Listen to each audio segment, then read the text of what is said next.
In 1927, Fritz Lang's Metropolis was released in Germany.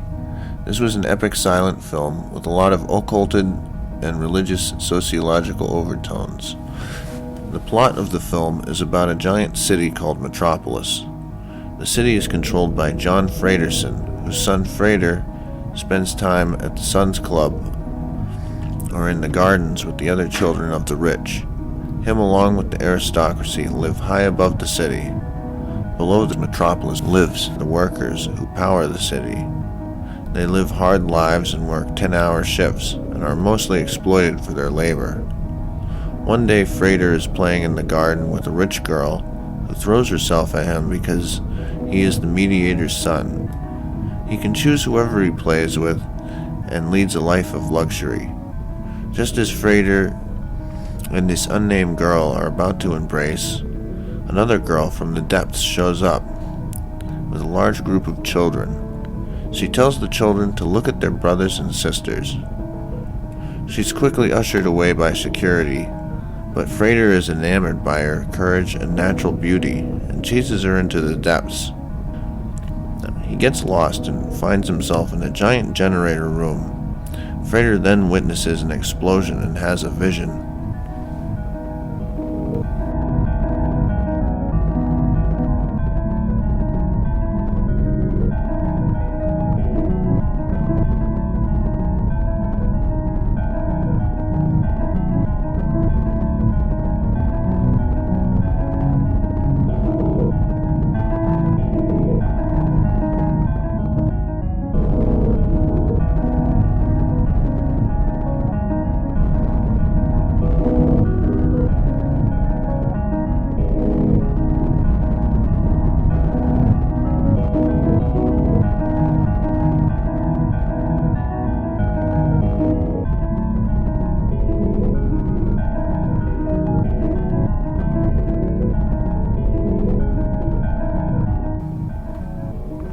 Freder is horrified by what he has witnessed, and when he tells his father, he discovers that his father is indifferent to the plight of these workers, who died on behalf of the machines.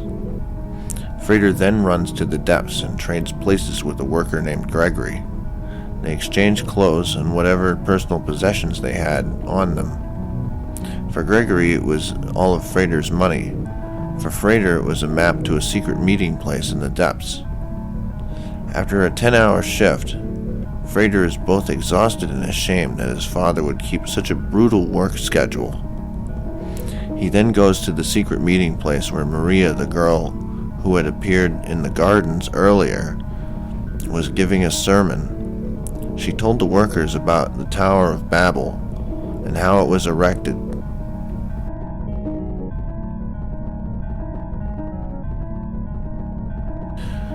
The goal was to build a tower whose zenith shall reach unto the stars.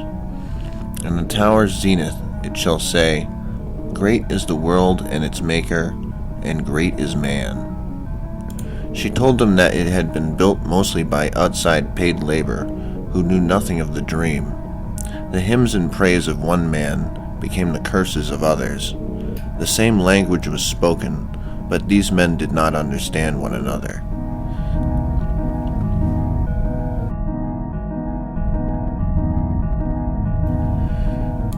Maria then told them that head and hands require a mediator. The mediator between head and hands must be heart. The men then asked, Where is our mediator? And Maria told them to wait, and he will surely come. Freder is amongst the crowd, and because of his long tiresome shift, the power of the sermon was heightened. He waits for the other men to leave, and then reveals to her that he is John Fredersen's son.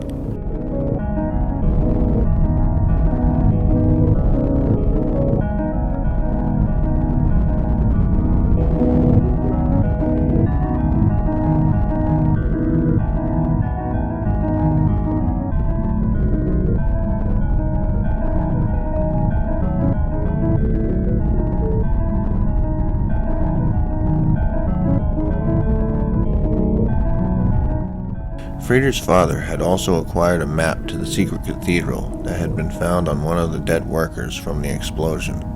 He was spying on the meeting along with Rotwang, a scientist who actually hated John Fredersen because his wife had left him for John and then died giving birth to Frater, but agreed to help him, but tricked him.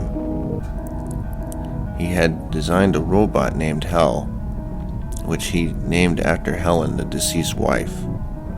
John had asked Rotwang to give Hel the likeness of Maria to destroy the faith that the men had in her. What he did not tell John Fredersen was that he was going to destroy his son in the process.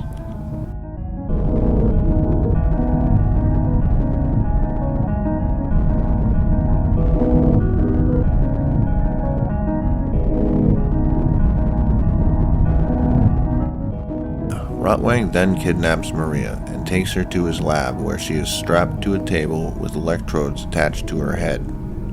He then starts the transformation process. Hel takes on the likeness of Maria.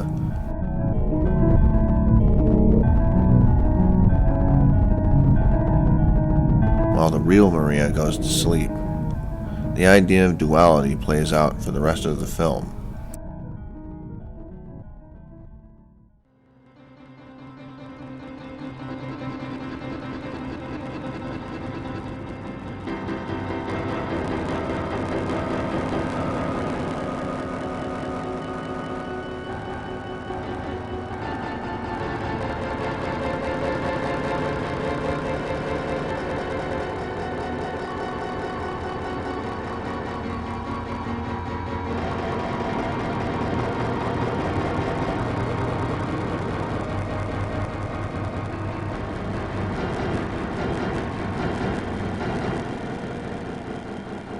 6 years after Metropolis was released, Hitler and the Third Reich had taken power over Germany.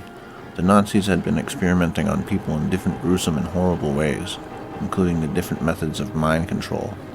Josef Mengele, who is often known as the Angel of Death for his horrific experiments on children, had perfected a technique of mind control known as monarch programming. They called it this because scientists had confirmed that memories can be passed on genetically by studying the monarch butterfly. What Mengele did was take all the tribal and occulted knowledge that the Nazis were able to gather and applied the scientific method to this research. The basic idea was to induce trauma on the patient or victim to cause dissociation or MPD, multiple personality disorder.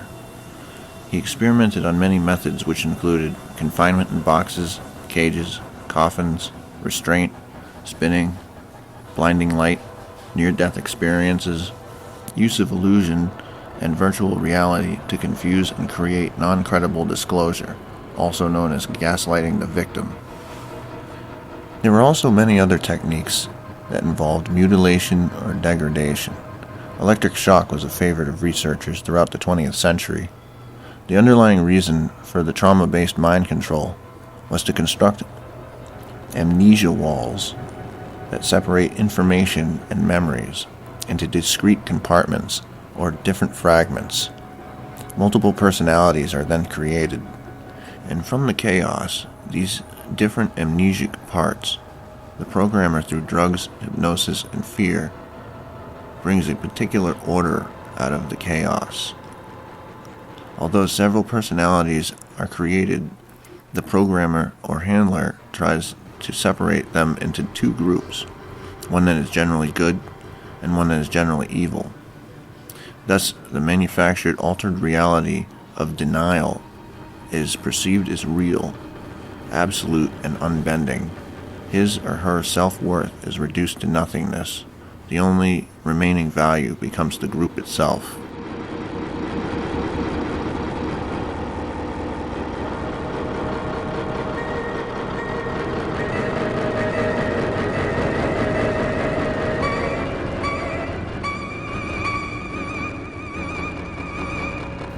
Following the collapse of the Third Reich, it was obvious that the German scientists were far in advance in many fields of endeavor than the Allied scientists in Soviet Russia and the West, especially with the discovery of advanced mind control experiments in the Nazi death camps. Operation Paperclip, originally called Operation Overcast, was a secret commitment by the U.S. intelligence and military services to extract thousands of Nazi soldiers, spy chiefs, scientists, bureaucrats, and functionaries from Nazi Germany in the final stages of World War II. Dr. Mengele was amongst the many Nazi criminals that were being protected by the CIA. He went under the pseudonym Dr. Green, where he was able to perfect the monarch programming technique. Not much is known about the exact nature of the experiments that he ran for the CIA. He had a stroke, I heard, and then Sedelmeier told me, look, he's not good and maybe he's old and it would great pleasure to him meeting you once. And I said, yes, it seems to me much better than to write always these letters forwards, backwards. And then I decided really to meet him and of course also to discuss also some questions. I avoided to speak about in the first days of our meeting. I avoided to speak about problematic points, as it is Auschwitz. Then later on, I came to this. Here, as I told you, he exploded, hearing this as a question from thy son to him. In the sense, how can you imagine that this is possible for me to do these things? Don't you see at the first line this is a lie or propaganda or I don't know why? When I then stepped backwards and said, okay, selection, I think this was a fact and was admitted by him very clearly. Fact, I could never understand human being can act like this, and it would not change in any position if this is my father or not. It is really for me against all ethic and moral and human understanding and nature.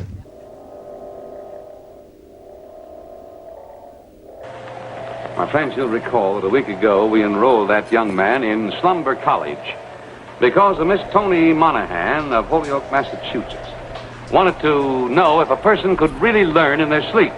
Now, the sleep teaching technique is based on findings that the brain is capable of absorbing information while we sleep. The instrument used is the dormophone. Another prominent scientist who was funded and backed by the CIA was Dr. Ewen Cameron, also known as Dr. White, a Scottish-born physician who in 1936 published his first book, Objective and Experimental Psychiatry, which introduced his belief that psychiatry should approach the study of human behavior in a rigorous scientific fashion, rooted in biology, when he was director of the research division at Worcester State Hospital in Massachusetts. His theories of behavior stressed the unity of the organism with the environment. The book also outlined experimental methods and research design. Cameron believed firmly in clinical psychiatry and a strict scientific method. He also was the former head of the World Psychiatric Association from 1946 to 1947 and the American Psychiatric Association from 1952 to 1953. The CIA's Allen Dulles funneled millions of dollars throughout organizations like the Society for the Investigation for Human Ecology, which Cameron presided over. Experimentations were conducted at several locations in Montreal, mostly at McGill University, St. Mary's Hospital, and the Allen Memorial Institute. Dr. Cameron had conceived of a technique called psychic driving, wherein patients were kept in a drug-induced coma for several weeks and administered a regimen of electroshocks. Patients were then subjected to a continuously repeated audio message on a looped tape to alter their behavior. In psychic driving, patients were often exposed to thousands of repetitions of a single statement over the course of their treatment. And here is our subject here. This is Mr. Bill Franklin, Professor Miller. Bonjour, monsieur. Bonjour, monsieur. Maintenant, répondez à ces questions. Qu'est-ce que c'est? Voici un phonographe. Qu'est-ce que c'est? Voici un disque. Comment vous appelez-vous? Bill Franklin. The purposes of these experiments were to wipe out people's memories and then, in turn, insert new ones. Many of those exploited were abused children, which had been run through the Roman Catholic orphanage system. Dr. Cameron has been left out of most psychiatric journals. This may have been largely due to Project MKUltra being publicly exposed in 1970 through lawsuits filed by Canadian survivors and their families. The CIA and Canadian government settled out of court so as not to be required to officially admit to any wrongdoing. I don't remember what happened to me. I was introduced to Dr. Cameron, and I don't remember Dr. Cameron at all.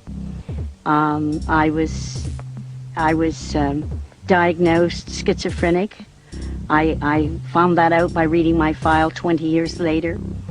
I don't remember any of that. They shipped me up to what they call the sleep room, and they gave me all of these electroconvulsive shock treatments and megadoses of drugs and LSD and all of that, and I have no memory of any of that. Nothing of that time of the Allen Memorial or any of my life previous to that. All gone. Wiped.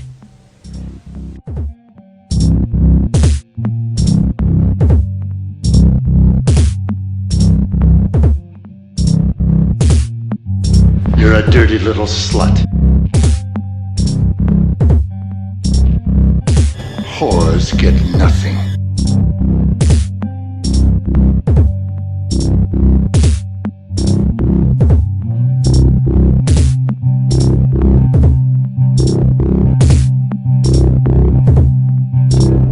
You make me sick. Whore.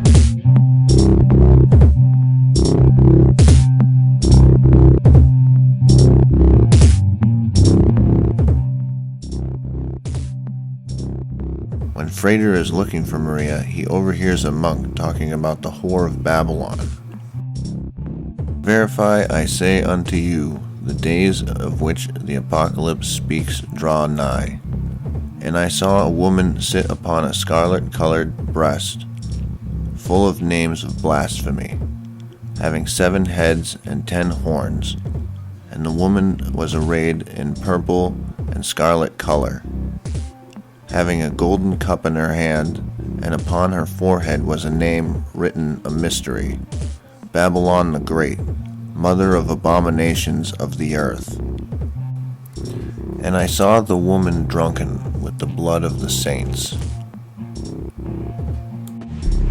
Whore. Whore.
The interesting thing about the Foreign Press Bureau, of which I was a member, was that I was the only individual in it who had ever practiced communication as a profession. One of them, the head of it, was Ernest Poole, who had been a great novelist who wrote The Harbor. Another had been a great scholar at Columbia. There were a few newspaper men, but there were no professional, publicists at the time. That was an entirely new field that had only come into being after the late 19th century, when the big business engaged what were known as whitewashers to fight back the Christian socialists and the new labor groups and the square deal of Theodore Roosevelt and others. So that this gave me free play to do things like, as a gesture of goodwill to the Italians, name an American ship the Piave, which was going over to give them material. Or I can show them to you later, like getting out cards showing Americans marching to the ships, which were then distributed across the lines to show the enemy that we were coming, you see, that America was coming. Now, did this wartime experience help you to crystallize your thinking in terms of what the public relations function is? Frank, you've absolutely hit it on the head. The wartime experience was a very revealing one in what communications can do.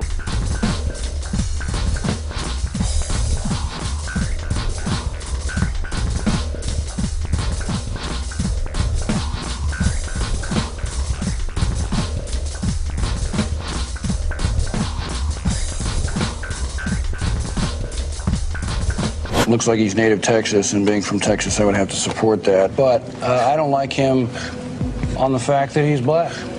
And of course, there on Governor Romney's knee is his adopted grandson, who is an adopted African-American child, Kieran Romney. Any captions for this one? One of these things is not.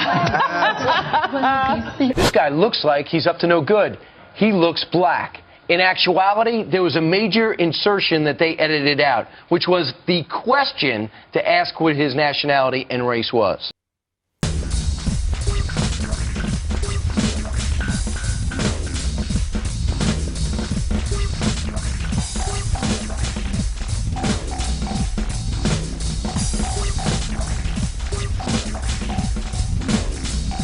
No hay día normal. Overnight, George Zimmerman speaking out for the very first time since being acquitted of murder in the death of 17-year-old Trayvon Martin. Sufro por PTSD.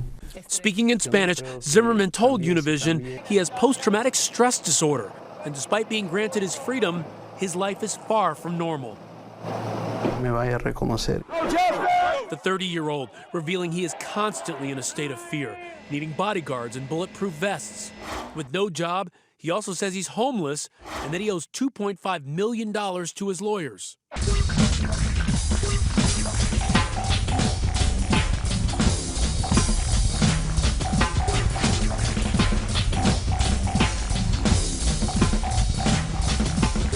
DMX is going to basically piss on George Zimmerman. Do you want to give this some context? Okay, basically George Zimmerman signed up for a celebrity boxing match, okay? He wants to fight DMX. Right. DMX is going to whoop Zimmerman's ass and then piss on him afterwards. So DMX says. I love X to death. DMX needs to be very careful. No, he doesn't need to be careful. He's 43 years old. He's not in the best shape, lived a hard life. You realize we're feeding into George Zimmerman, right?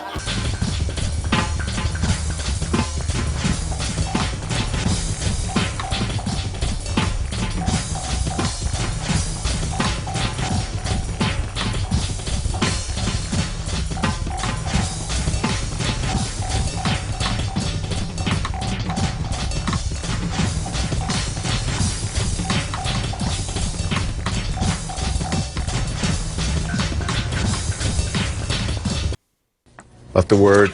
I'm going to say the word during this too. Nigger, honky, cracker.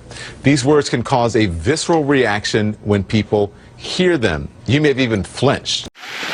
It's definitely an odd statue, but there's a reason behind this piece of artwork at Wellesley College in Massachusetts.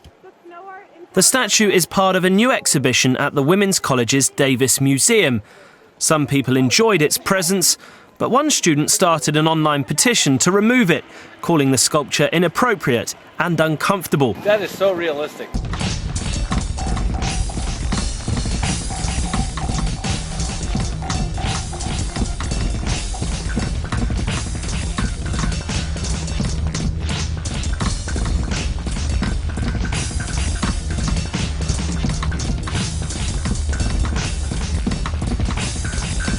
Well, we first called our work Publicity Direction for the first Publicity Direction. Publicity Direction, because we felt that what we would do, we would direct your attitude to get publicity, you see.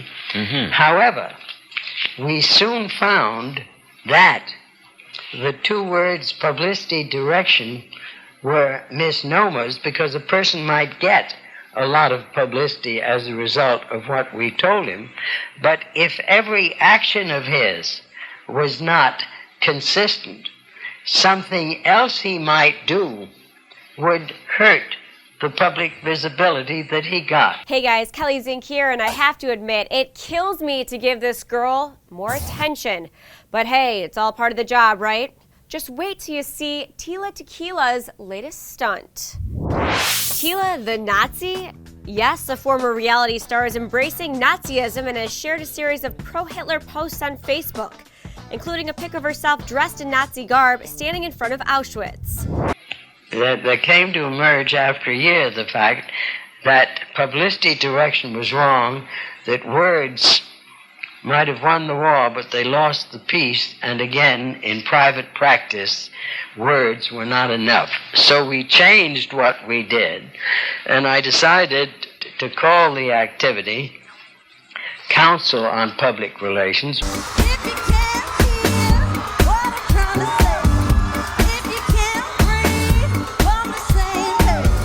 You can create memories that never were. Okay, now he was close, tried to domesticate you, but you're an animal, baby, it's in nature. And if you create memories that never existed, then you're creating an aspect of behavior that is now implanted. In other words, what I'm saying is that you can implant memories. Just let me liberate you. You don't need no paper. That man, he's not your maker, and that's why I won't take a good girl. Memories are potent sources of motivated behavior. If you implant enough memories of specific kinds, you can shape and change the nature of human thinking and feeling. We took the word counsel from law. This was to be advice, not given for you to get publicity, but advice given to you on the actions you should take vis-a-vis every public upon whom you depended for viability. And that would mean in a hotel, the attitude of the porter who greeted you at the door. It would mean the attitude of the bellboy who took your bag. It would mean the attitude of the hotel clerk. It would mean the telephone service you got. It would mean the fact that the foods were served hot and not cold. And it would take in every point of contact of the hotel and the publics upon which it was dependent, and words were only an ancillary action to the total. You know what's interesting? Yeah, we're feeding into George Zimmerman, but the fact is that would you watch it? No. I think a lot of people who say no will watch it. I would watch it because it's DMX. DMX is gonna literally split his cap open, okay? He told me, I said, listen, okay, DMX. It's a what? Hundreds of outraged students actually signed the petition, but the museum's director posted a response online saying art provokes dialogue. As long as we've got 3 wars going, America needs to add one more, a class war. Democrats think highlighting the gap between rich and poor and saying government must step in and stop the rich from getting away with stuff wins them votes. And I think it probably does. So you're saying the crash of 2008 would have been abetted with less regulation? Yes, absolutely. Yes. All right, well, that's out of the box. That's way out of the box. I would tell we you. like that on our show. We don't want to be in the box. You're not in the box. The out of the crash of mood. 2008 Way out of was the box. caused by human nature. Human nature, exactly. But you're an animal, baby, it's in nature. And you know what? That's why capitalism is the right system, because you have to go by human nature. Communism was wrong because it tried to make the river flow in the wrong direction. You have to use human nature's selfishness. But that flowing river does need dams and locks on it, because if it's just let go, then you'll have floodplains. You gotta sort of control the river a little, can't you?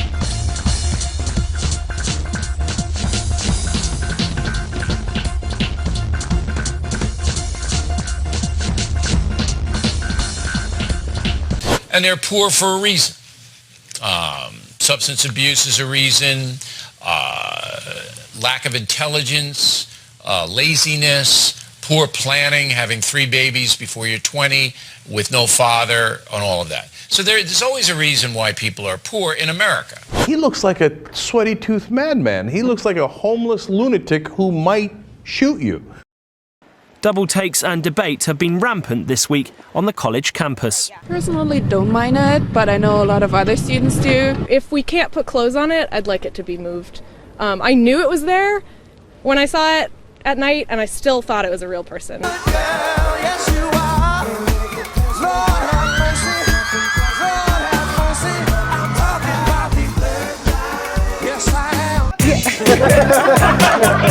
He said, hell yeah, I'm gonna kill him.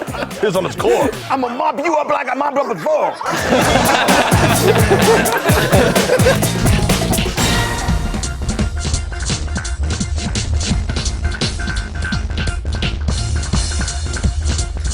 The statue, titled Sleepwalker, is part of a solo show called New Gravity, featuring sculptures that explore how objects can be reversed, upended, or atomized. Zimmerman has faced a myriad of problems since his acquittal nearly 1 year ago, including accusations of domestic violence from his girlfriend. He has a freaking gun breaking all of my stuff right now. Several drivers have also been slamming on the brakes as they approached or passed the statue, craning their necks for a second look. Multiple traffic infractions. These are statues for speed. And a pending divorce from his wife, Shelley Zimmerman. I don't respect my husband anymore. Where do you think you're going? Whore. Everybody get up. If you can't hear what I'm trying to say, if you can't breathe on the same page. Baby, I'm going down. Baby, I'm going down. Baby, I'm out of my mind. Okay, now he was close, tried to domesticate ya, but you're an animal. Baby, it's in nature. Just let me liberate you. You don't need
Breaking news in the Crenshaw district, where a peaceful gathering in Leimert Park to protest the Zimmerman verdict is overshadowed when a group of mostly younger people starts marching to soon run wild in the streets of South LA.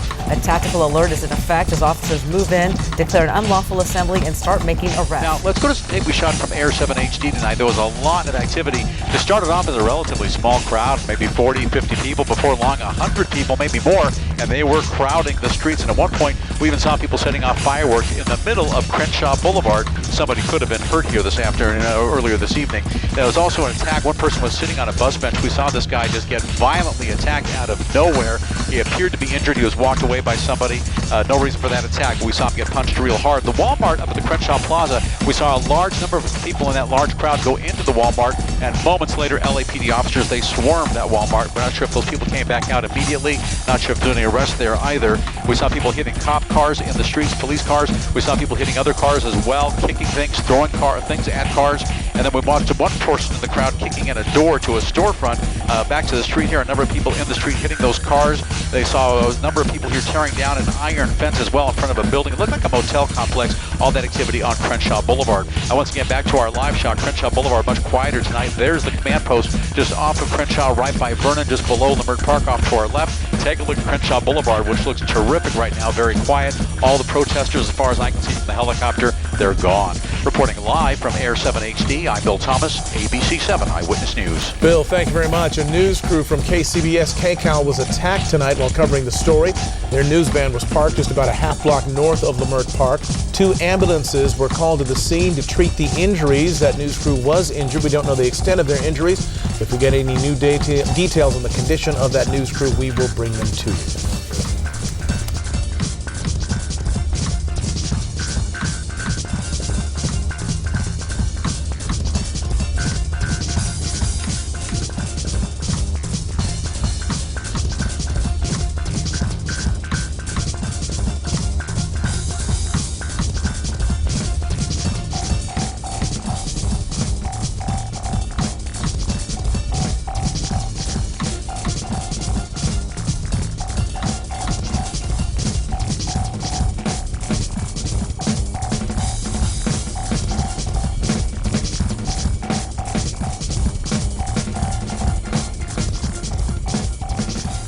The scene that involved the worker city being flooded is particularly surreal for 2 reasons.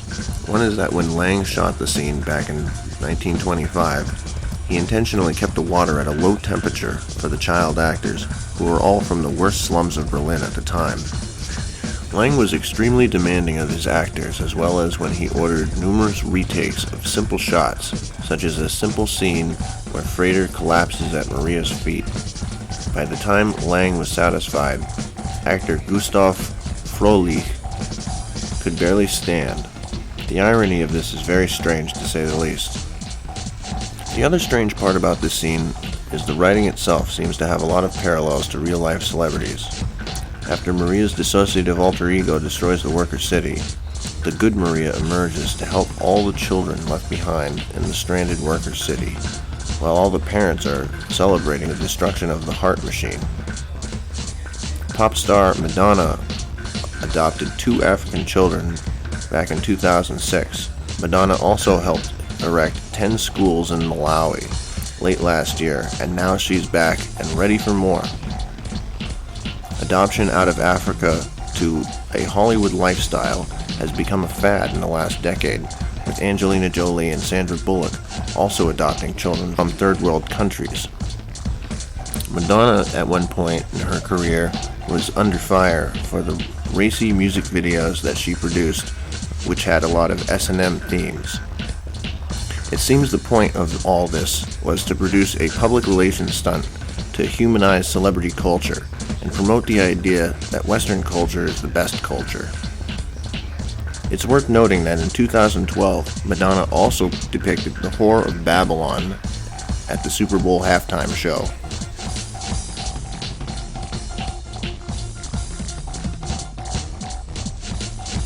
Orphan from a basket in the middle of the desert. And I took you for no other reason than I needed a sweet face to buy land. Did you get that?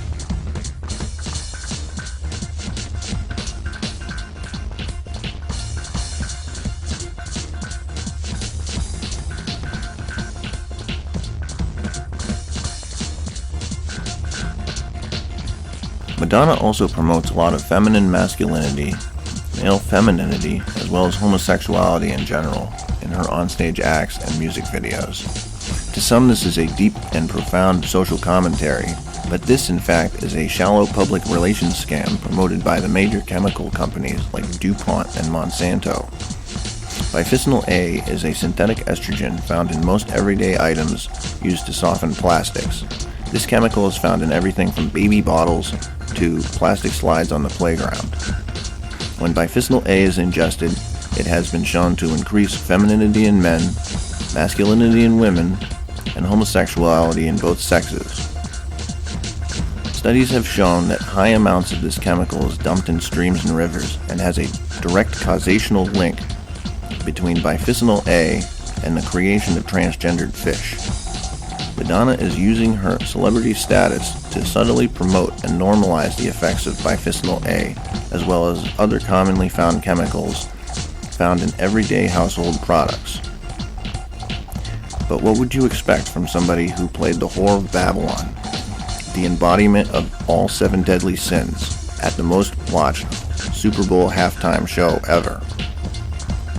Madonna and other celebrities are not directly promoting the chemical industry, but what she is doing is promoting the effects of these chemicals to her fans.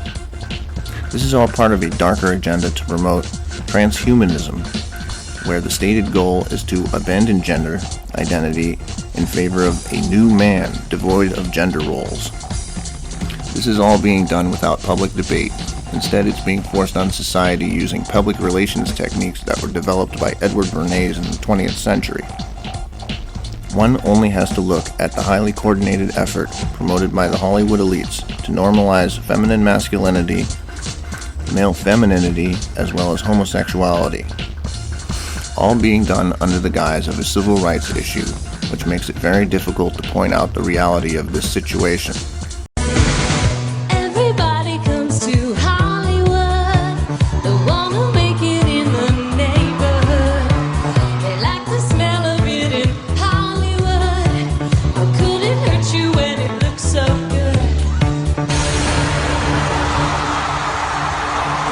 I don't know if any of you have been to some of these live reads at LACMA, where a classic film is read by actors live on stage who just sit and read the script. And we did one recently of American Pie. So American Pie, but we reversed the gender roles. So all women played men, all men played women. And it was so fascinating to be a part of this, because as the women took on these central roles that had all the good lines, therefore all the good laughs, all the great moments, the men who had joined us to sit on stage started squirming rather uncomfortably and got really bored because they weren't used to being the supporting cast. In fishes, sex is usually not determined genetically, but it's determined based on hormone levels in the bloodstream. When these fish are exposed through the water in which they're swimming to extra hormones, they cannot discriminate between those hormones and those inside their body. And since most of these hormones, these endocrine disruptors, are estrogenic, so they act like female estrogens, male fish will become feminized. They will lose some of the masculine-related characters and become more like female fishes. We worked for Procter & Gamble for several decades. I think it was 30 years. One day, the president of the company said, "We have bad news. Children hate soap because the mothers wash their faces with soap. The soap gets into their eyes and they detest it. And obviously, if they detest it as children, they'll detest soap when they grow up. What can you do about that?" We always make a research, and we found that an artist called Brenda Putnam sculpted in soap instead of wax. It was less expensive, easier to handle, no waste, because whatever the waste in sculpting was could be used for cleaning purposes. These compounds are biologically active at extremely low concentrations, and where there are very low levels of hormones in the wastewater that get into the surface water, and we start to see some rather drastic effects, such as rather extreme feminization of the fish that are living in the waters. We then went to psychologists to find out whether children had a creative instinct or creative feeling from the age of 4 to 5 up. The psychologists concurred in that. We then suggested to the company that we have soap sculpture competitions each year based on the various categories of ages that the psychologists said were the ages at which children did more or less the same type of creative activity. Guess I won't be eating. And Ivory Soap and Procter & Gamble are still profiting from it, and so is the society, because cleanliness is indeed next to godliness.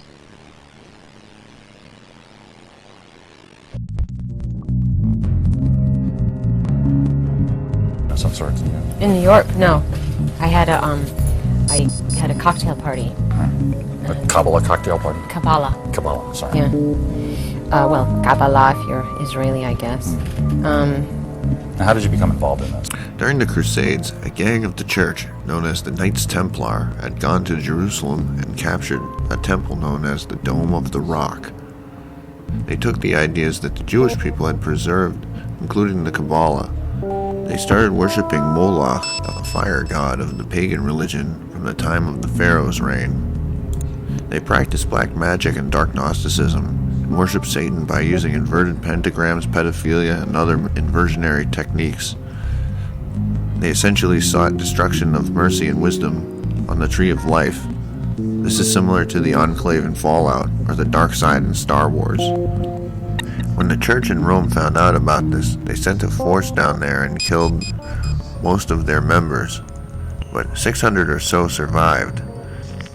During the Wars of Scottish Independence, this dark army of Satan aided the Scottish after the death of William Wallace against the English in the early 1300s. Known as the 13 families of the Illuminati, these Satanists wished to circumvent the Tree of Life through severity and knowledge alone. This is why they worship the black sun. They do this by altering our perception of beauty. This was sort of a deal with the devil. These same families have become involved with the eugenics movement in America and Germany and control the financial and banking institutions of the world. These people are essentially left-brain psychopaths like John Fredersen. They want to build the Tower of Babel again using slave labor. When they are no longer useful, throw the slaves into the fire to burn. A girlfriend of mine was going all the time and to these classes. They're classes. It's the Kabbalah Learning Center. And basically the Kabbalah is the mystical interpretation of the New Testament.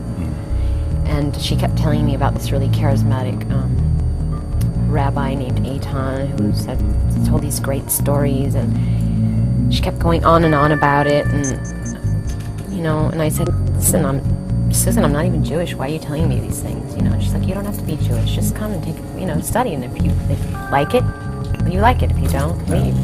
So I did. And this is taking some Kabbalah classes. Really? It's really great. It's really great.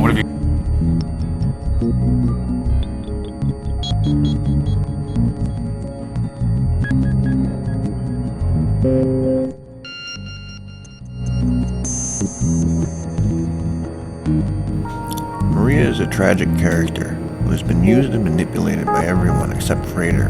When the angry mob of workers discovers that Maria was misdirecting them to destroy their own machines, they burn her at the stake like a witch. But this is also a misdirection.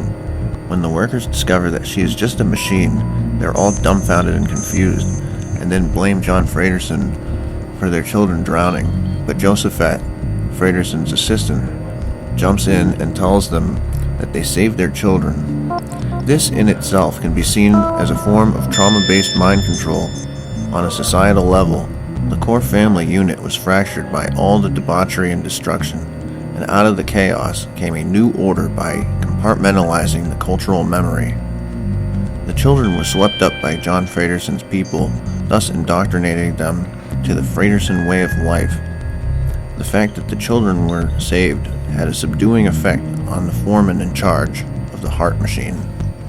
Frater was able to kill Rotwang after a long, protracted fight. so everything worked out well for John Fredersen, even though he was the one behind all the chaos and manipulation. Everybody was affected by the destruction except John Fredersen, who came out of it unscathed. To add insult to injury, the workers all line up in a pyramid formation, and the foreman offers to shake Fredersen's hand, who is reluctant to do so, but with the help of Maria, they eventually shake on it, with the ending caption being, "The mediator between head and hands must be heart," which isn't very insightful because it essentially means that you should be led around by the nose by your emotions in terms of decision making. But this film is not insightful. Entertaining as it may be, it has become the blueprint for the psychopathic elite. And the same cycle of crap continues. If this isn't an argument for a leaderless movement, I don't know what is. So I'll leave you with this phrase: when knowledge and wisdom are applied, enlightenment can be reached.